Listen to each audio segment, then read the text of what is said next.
Before I tell you how I burned my life to the ground for a tapestry of ink on my skin, you need to understand the music. You need to understand the symphony that was Silas, because without that, my choice seems like the act of a madwoman. And maybe it was, but at the time it felt like the only way to breathe. I'm Alara. I'm 25 now, but the ghost of my 24-year-old self still haunts me, whispering about a life I almost had. A year ago, I was sitting not in this sterile, quiet apartment that echoes with my solitude, but in the warm, lived-in glow of a future I was certain of. And at the center of that future was him. We met in a way that feels like a cliché now, the kind of story you tell your grandchildren. It was at a small coffee shop downtown called The Daily Grind, a place that smelled of roasted beans and old books. My friend Paige had dragged me there, and her friends brought Silas. The moment our eyes met across the table, something shifted in the air. It wasn't a lightning strike. It was quieter, more profound. It was a note of recognition, a hum of harmony that vibrated from my chest to his. He wasn't like other guys our age. While they were still navigating the choppy waters of post-college uncertainty, Silas had already reached the shore.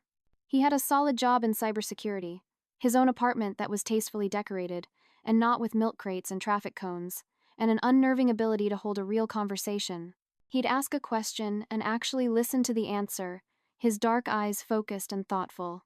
I was working retail at a boutique in the mall, a job that paid my bills and fueled my wardrobe, but it wasn't a career. With Silas, I felt like I was standing next to a lighthouse, and for the first time, I could see a clear path forward. The first few weeks were a dizzying crescendo. He'd bring me coffee at work, a specific latte with oat milk and 1.5 pumps of vanilla, just the way I liked it. He planned dates that were thoughtful and unique, a picnic at a botanical garden, a visit to a tiny, obscure museum of curiosities, a late-night drive to a lookout point to watch the city lights glitter below. We'd stay up all night, tangled in my sheets, just talking. We talked about everything, our childhoods, our fears, our most absurd dreams. I felt seen. I felt understood in a way that was both exhilarating and terrifying. It was a perfect, flawless piece of music, and I was its lead violin. Then, about 3 weeks in, I played the first dissonant note. It was a lazy Sunday afternoon. We were lying on his couch, a documentary about ancient civilizations humming softly on the television. I was scrolling through my phone, and I opened the app that held my secret garden of dreams, Pinterest.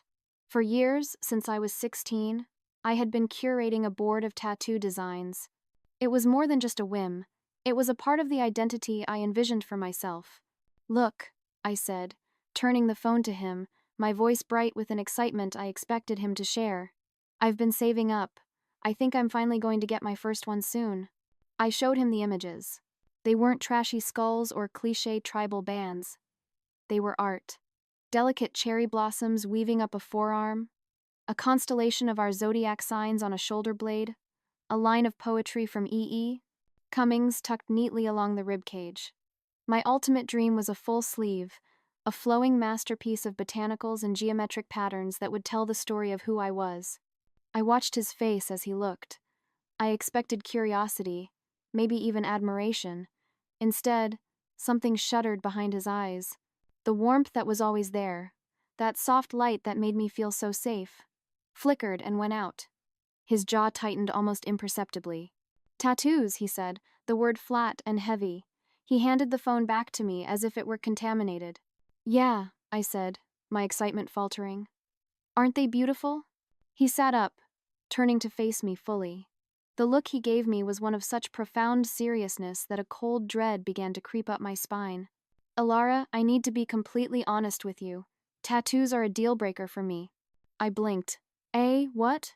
"A deal-breaker," he repeated, his voice calm but unyielding. I don't find them attractive on women. At all. In fact, I find them really off-putting. If you were to get one, I don't think I could continue this relationship." The air in the room went thin. The humming from the television seemed to mock the sudden roaring silence between us. I was stunned. It wasn't just that he didn't like them. It was the ultimatum. The casual way he placed a condition on his affection for me. "Be the person I want, or I will leave." "You're kidding, right?" I finally managed, my voice tight. "It's my body." "Of course it is," he said, And this was the most frustrating part, he always sounded so reasonable. And this is my preference. I can't control what I'm attracted to.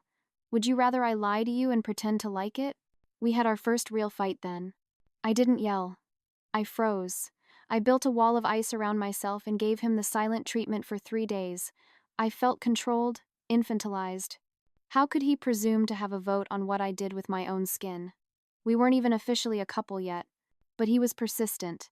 He showed up at my work with my favorite coffee, a little note attached that said, "I miss your voice." He planned a romantic dinner at my favorite Italian restaurant.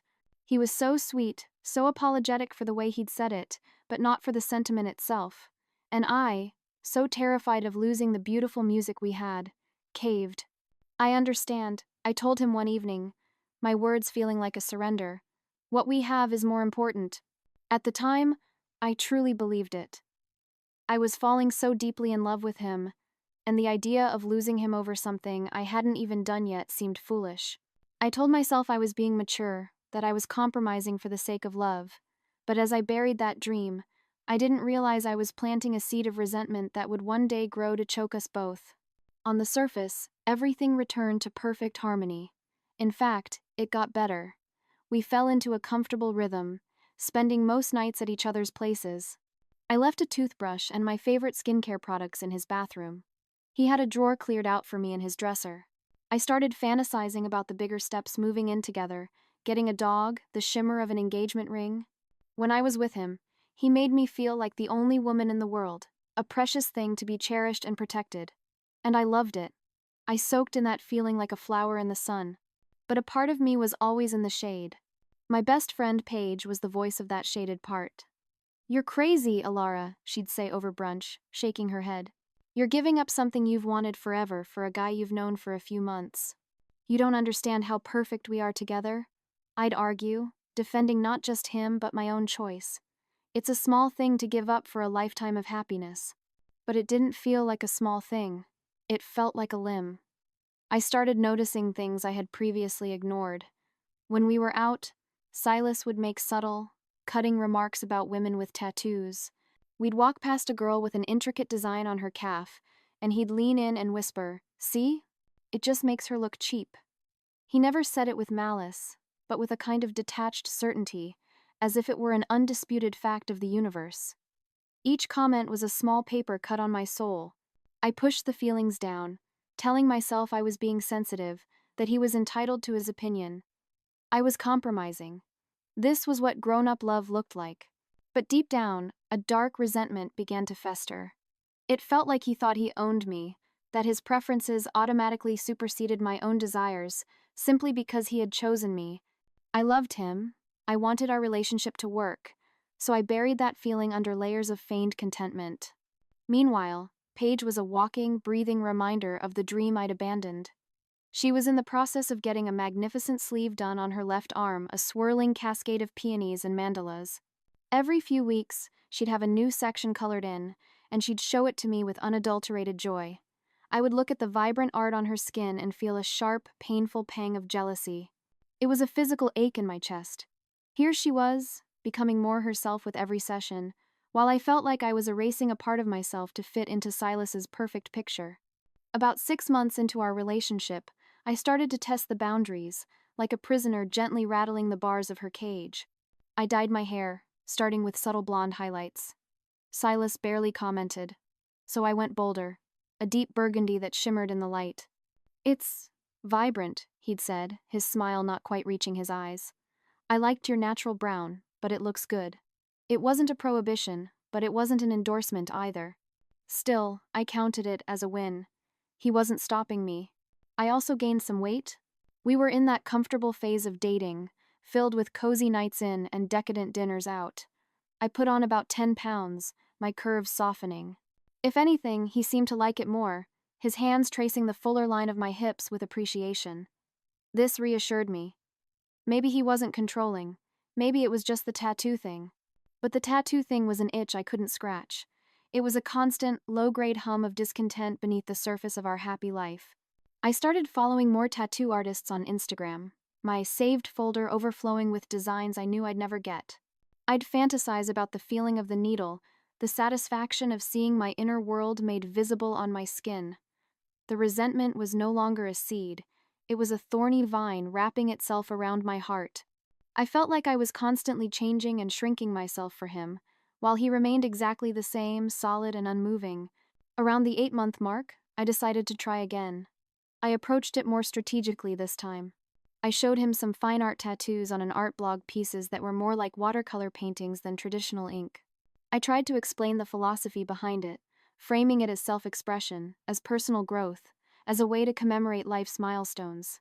He shut it down immediately. "Alara, we've talked about this," he said, his voice firm, the patience in it worn thin. "My opinion hasn't changed. If anything, I'm more sure than ever that it's not something I can accept in a partner. I don't understand why you keep bringing it up when you know how I feel." This time, I got angry. Really angry. "Because it's important to me, and you're acting like your opinion is the only one that matters." "I'm not saying it's the only one that matters," he countered, his voice infuriatingly calm. "I'm saying it matters to me, and you're my partner. Why is my boundary less important than your desire to get a tattoo?" The fight was explosive. I called him closed-minded and controlling.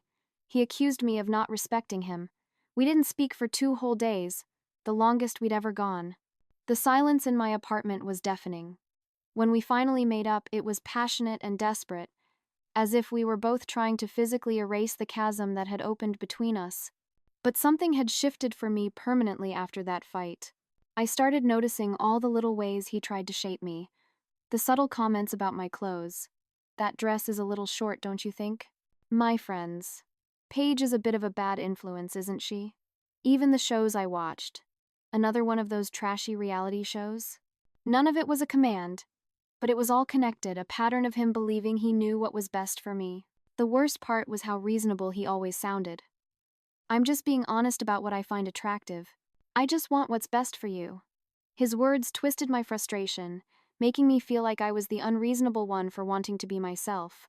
I felt like I was going crazy, shrinking piece by piece to fit into the box he'd built for me, all while telling myself it was a beautiful home. By the 10-month mark, I was at my breaking point. The thorny vine of resentment had produced a bitter fruit of regret. Paige had just had the final session on her sleeve. It was breathtaking. A flowing design of deep purple peonies, delicate ferns, and intricate geometric patterns that wrapped around her arm like a second, more beautiful skin. Every time I looked at it, the mix of jealousy and regret was so potent it made my chest tight. I wanted that. I needed that feeling of completion, of wearing my soul on my sleeve, literally. That's when she suggested it. "There's a tattoo convention in the city next month," she said, her eyes sparkling. "We should take a girls' trip. Just to look around, get inspired, no pressure. Just browsing." What was the harm in just browsing? The timing felt like a cosmic wink. Silas had a trip planned for that exact same weekend. He was driving a few hours away to visit his cousin. The house would be empty. My time would be my own.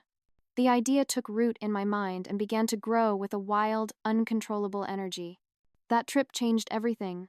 The convention was a sensory overload in the best possible way.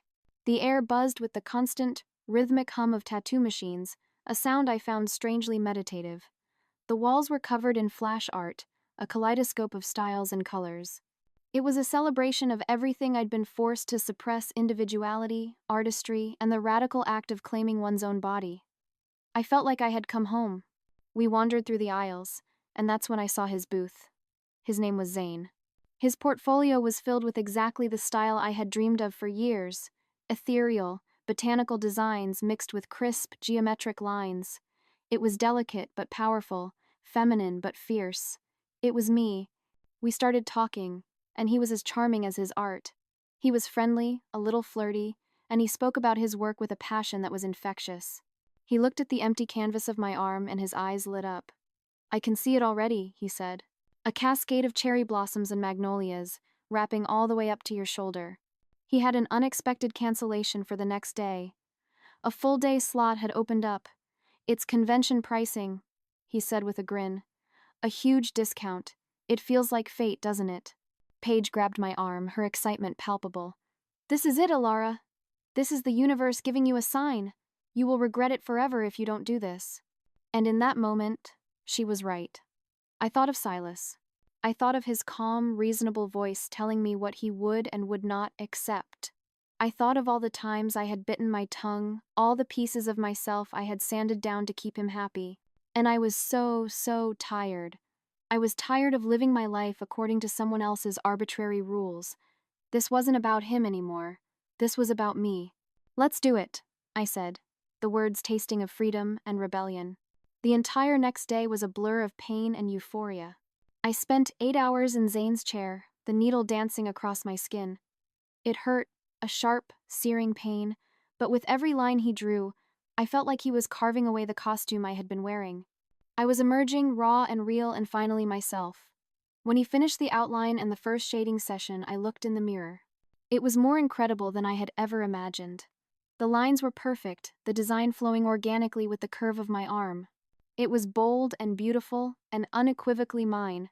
Paige took a million pictures, telling me how badass I looked. For the first time in 10 months, I felt completely whole. The music in my head was no longer Silas's perfect symphony. It was a wild, powerful rock anthem, and it was all mine. The chapter of my life defined by compromise was over. I had chosen myself. The high of rebellion lasted for the entire 2-hour drive home. I felt powerful, liberated. But as soon as I walked into my quiet apartment and caught my reflection in the hallway mirror, reality hit me with the force of a physical blow. My entire right arm, from my wrist to my shoulder, was a swollen, angry red, wrapped in a clear, crinkly plastic film and smeared with healing ointment. It wasn't a discreet little secret I could hide. It was a giant, screaming declaration of defiance. There was absolutely no hiding this from Silas when he got back. A war raged inside me. Part of me was terrified, my stomach churning with anxiety. But another, darker part was almost excited. This was the final test. This would show him that I was not a doll to be molded to his preferences. Maybe, just maybe, this shock to his system would be a wake-up call. Maybe he would see the art, see how much it meant to me, and realize how unfair he'd been. Maybe he would love me more than he hated tattoos. I spent the rest of the week while he was gone in a state of manic preparation. I rehearsed my speech in the mirror. With Paige's help, I armed myself with arguments about bodily autonomy, artistic freedom, and personal growth. We convinced ourselves that if he truly loved me, he would accept this. He had to accept this. Looking back, I can see how deluded I was. I wasn't preparing for a conversation. I was preparing for a battle I had already decided to win, regardless of the cost. I think I knew exactly what I was doing. I knew it would hurt him, that it would probably cause the biggest fight of our lives. But I was so full of resentment that a part of me wanted to punish him for making me feel so small, for making me choose in the first place. The evening he was due back, my heart hammered against my ribs like a trapped bird. I sat on the couch, wearing a long-sleeved shirt, trying to act casual as I heard his keys in the door. He walked in, his face lighting up when he saw me. "Hey you," he said, dropping his bags and pulling me into a deep kiss. He smelled like fresh air and the faint scent of his cologne. He seemed so happy, so relaxed, and started telling me all about his trip with his cousin, about the funny thing their dog did, about a new restaurant they'd tried. Then he noticed. His eyes fell to my arm, where the edge of the wrap was peeking out from under my sleeve. "What happened?" he asked, his brow furrowing with concern. "Did you burn yourself?" This was it. My heart was in my throat. My carefully rehearsed speech evaporated. I just stood there silently, and with trembling hands, pushed up my sleeve and began to unwrap the plastic film. The look on his face is seared into my memory. It wasn't the explosive anger I had braced myself for. It was something far worse. It was a quiet, complete devastation. The color drained from his face. His eyes, which had always looked at me with such adoration, now looked at me as if I were a stranger. It was a mixture of profound disappointment and a sad, weary resignation that made my stomach drop to the floor. He just stared at it for what felt like an eternity, not saying a single word. The silence was absolute, broken only by the hum of the refrigerator. When he finally spoke, his voice was so calm it was chilling. "Explain this to me, Alara." The dam broke, and I launched into my speech, the words tumbling out in a defensive rush. I told him how I'd thought about it, how this was important to my identity, how I was tired of limiting myself for other people. I told him about meeting Zane, how the opportunity felt like fate, how it all just happened while he was away. I was making it sound like an accident, a whim of the universe, but we both knew it was a deliberate choice. I could see him getting more upset as I talked, his jaw clenching, but he didn't raise his voice. When I finally ran out of words, he just looked at me, his eyes dark, with a pain I had put there. "You've made your choice," he said, his voice flat, "and now I'm making mine." He took a deep breath. "The tattoo itself is bad enough. You know how I feel about it. But the fact that you did this behind my back, that you waited until I was out of town, it shows me exactly how much my feelings, my boundaries, matter to you. Which is not at all." "That's not true," I shot back, the sting of his words making me defensive. "You were being controlling. You gave me an ultimatum." "I gave you a boundary," he corrected, his voice still terrifyingly level. "I told you, honestly, what I could and could not live with. You looked me in the eye and told me you understood, that you wouldn't get one. You made a promise. And then you deliberately waited until I was gone to break it.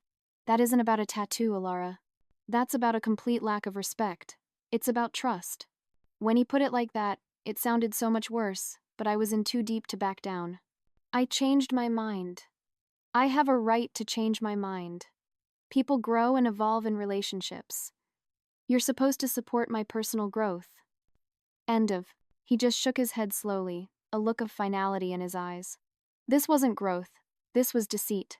That really made me snap. I felt like he was twisting everything, painting me as the villain when all I'd done was claim my own skin.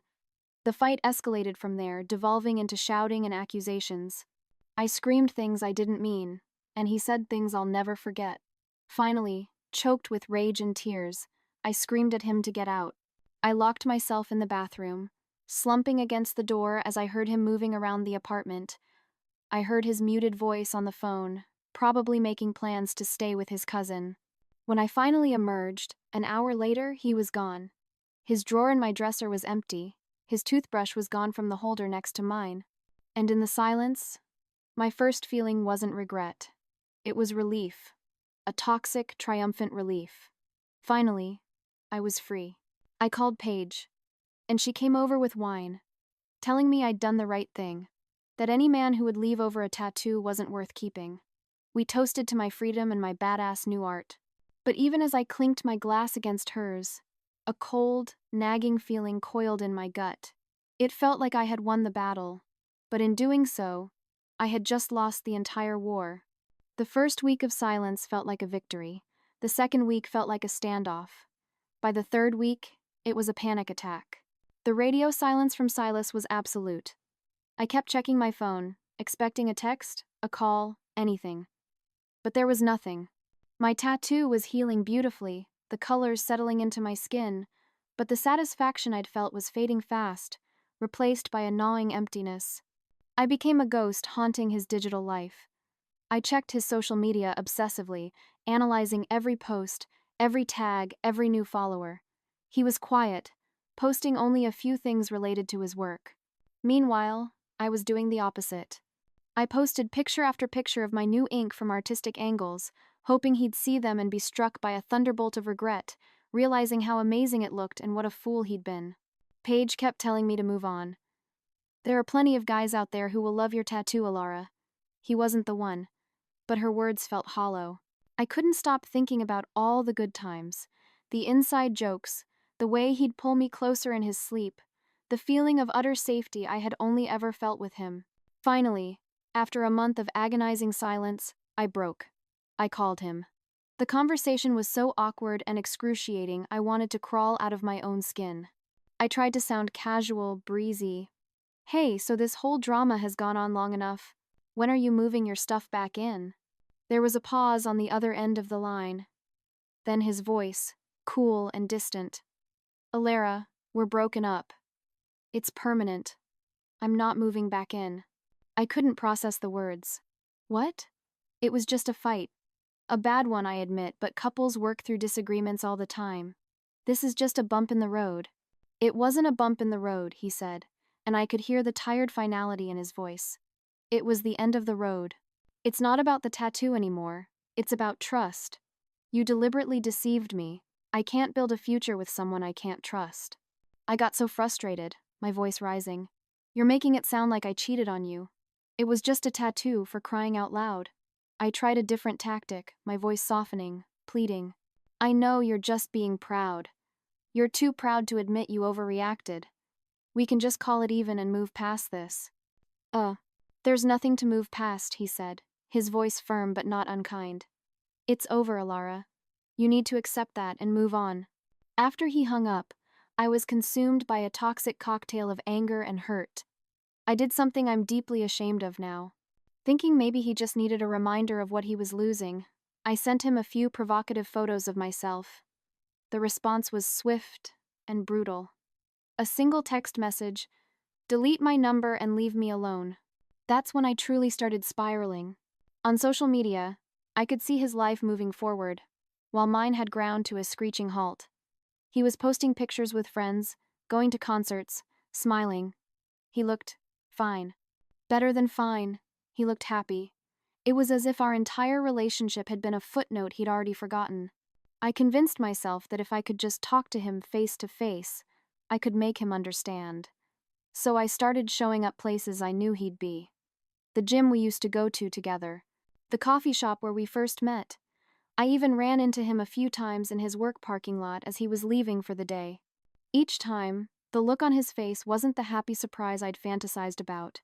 It was a progression from annoyance to irritation to genuine alarm. The final, humiliating confrontation happened outside that coffee shop. He saw me waiting and his face hardened. He walked straight up to me, his voice low and tense.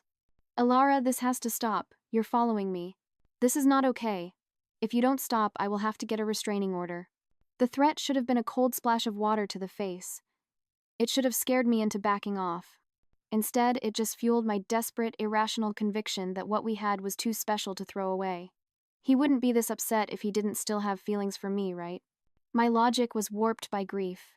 6 months after he left, my whole world came crashing down. I saw a post on a mutual friend's Facebook page. It was an album titled, "She Said Yes."